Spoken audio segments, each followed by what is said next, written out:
Të dashur shqiptar, është gjetur një mbishkrim në Apolloni të një iliri i cili ka epitafin e tij në një gur varri.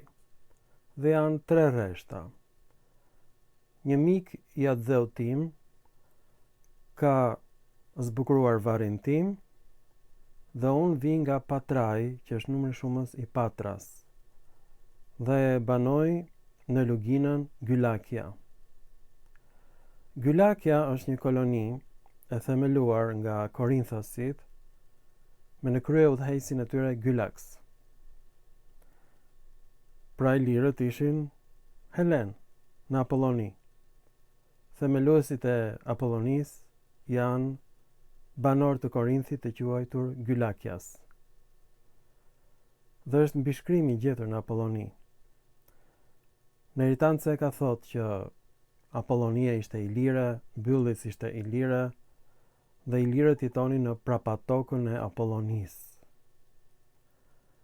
Dhe Neritan Ceka ka deklaruar në emisionin Arnautistan, të organizuar nga vëllai i ish kryeministrit Fatos Nano, dhe atje ai pretendon që Akademia e Shkencave të Shqipërisë po rishkruan historinë e Shqipërisë, dhe Neritan Ceka ka pohuar që shqiptarët janë pellazg sot në televizion. Pra, kush është i çmendur këtu? Çmenduria i ka kapur të gjithë, po përse Neritan Ceka bëhet kaq pellazg, do thoni ju? Akademia e Shkencave të Shqipërisë ka marrë një grant para të komunitetit evropian, $6 milion.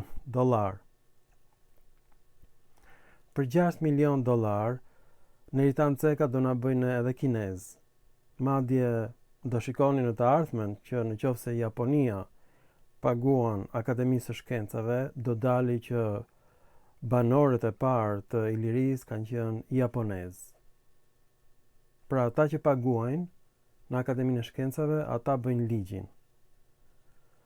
E vërteta është që ky mbishkrim është shkruar sipas amerikanëve rreth viteve 170-220, një periudhë kur ka mbisënduar perëndori Hadrian, i cili ishte kaq grekofil sa që e quajnin Graeculus. Çfarë ishte Hadriani? Ishte djali i një ushtari romak dhe një gruaje vendase në Spanjë. Pra kështu lindi populli spanjoll. Spanjollët sot flasin një latinishte të prishur, po ashtu francezët, po ashtu dhe italianët, rumunët dhe pjesërisht shqiptarët.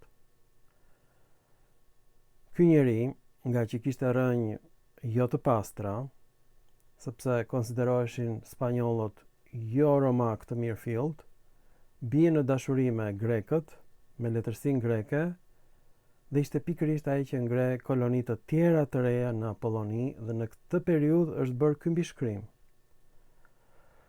Pra, romakët kanë shfarosur popullsinë vendase dhe kanë vendosur kudo kolon grek. Kjo është e qartë. Kjo është ilirishtja. Është një lloj greqishtje dialektore.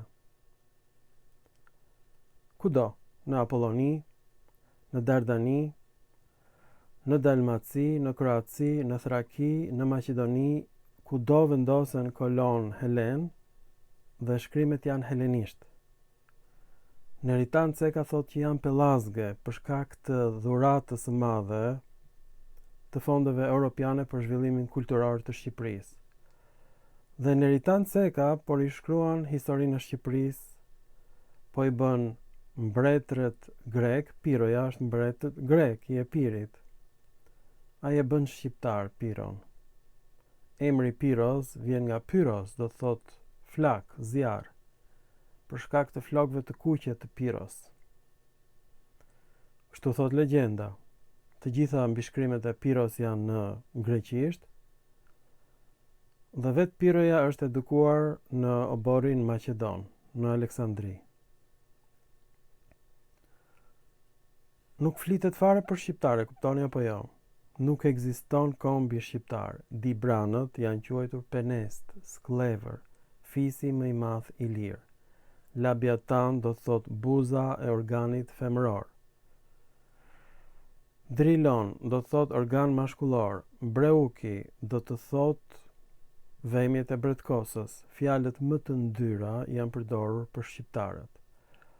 Por edhe fjala gulaks nuk është fjalë e mirë, përdoret në një nga komeditë e Aristofanit. Një emër i ngjashëm, Gulios, do të thot çantë ushtarësh që përdorej edhe si jastek, edhe si krevat portativ. Dhe në fakt, në këtë kategori futet edhe fjala shqipe gul, që do thot një cjap me kokë të rumbullakët, pa brirë. Zbulim i Norbert Joklit. Por Norbert Jokli nuk dinte për personazhin mitologjik Gulaks, që përkon me fjalën shqipe gul. Gulaks quhej një gur i rumbullakët, sipas Hezikiusit të Aleksandris, që përfaqësonte pikërisht diellin. Një gur i rumbullakët përdoret në Lisos, në Lezhë. Lezhë ka emrin gur i rumbullakët i lëmuar i Apollos. Pra edhe emri Gulaks ka kuptimin ose një torb e rumbullakët në formë jastëku, ose gur i rumbullakët, sipas Hezikiusit të Aleksandris, dhe mbishkrimi helen e kam gjetur unë në universitetet amerikane, i marr nga podrumet e Akademisë së Shkencave të Shqipërisë. Akademia e Shkencave të Shqipërisë tregon që nuk ka shqiptar në Iliri.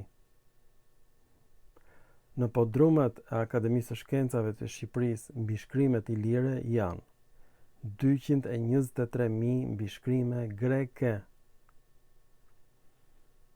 Kjo që po ndodh është për të uluritur, këtë unë kam zbuluar krejt rastësisht, duke shpjeguar toponimet ilire, qytetet ilire, epiriote, ç'kuptime kanë. Pra janë të ngjashme dhe në shqip, kanë origjinë të përbashkët, por dhe në greqisht. Ju vendosni vetë se çfarë do bëni. Për mendimin tim, ç'rëndësi ka se nga vijnë fjalët. Të gjitha këto janë hamendje. Ne na kërcënon një rrezik i madh.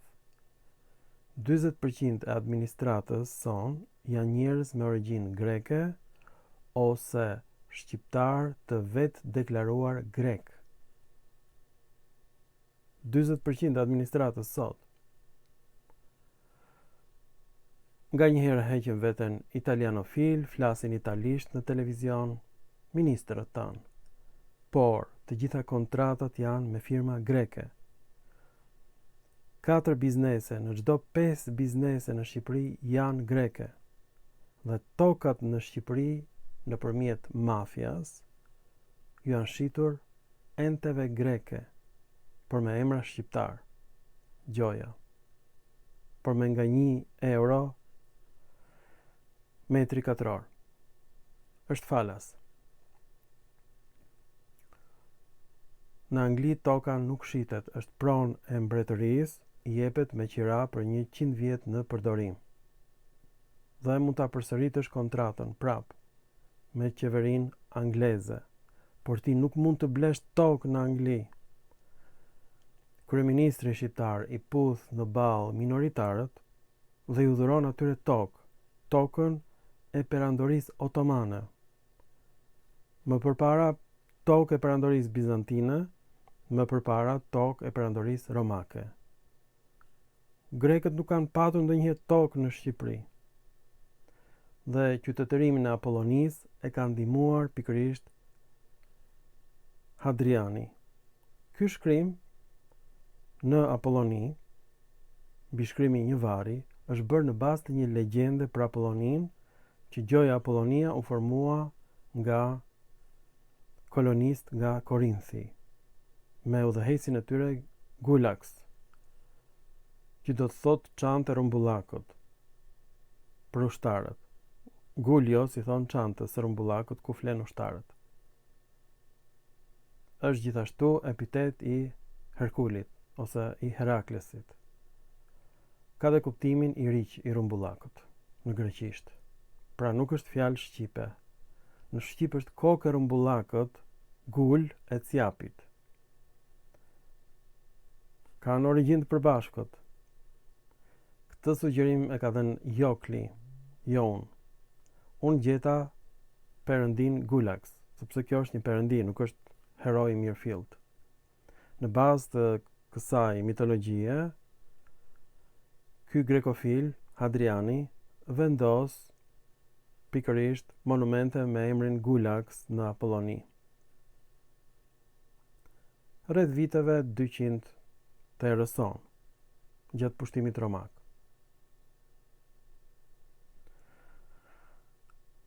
Nuk gjej dot fjalë. Neritan Ceka deklaron që ne jemi pellazg në emisionin Arnautistan të vëllait të ish kryeministrit shqiptar Nano, me mbiemrin grek që do thotë Xhuxh. Nanot janë Xhuxh me origjinë minoritare. Ata kontrollojnë të gjitha televizionet private në Shqipëri. Të merë. Ju faleminderit për vëmendjen dhe mirupafshim në filma të tjerë shkencor, të dashur Ilir, të dashur Pellazg.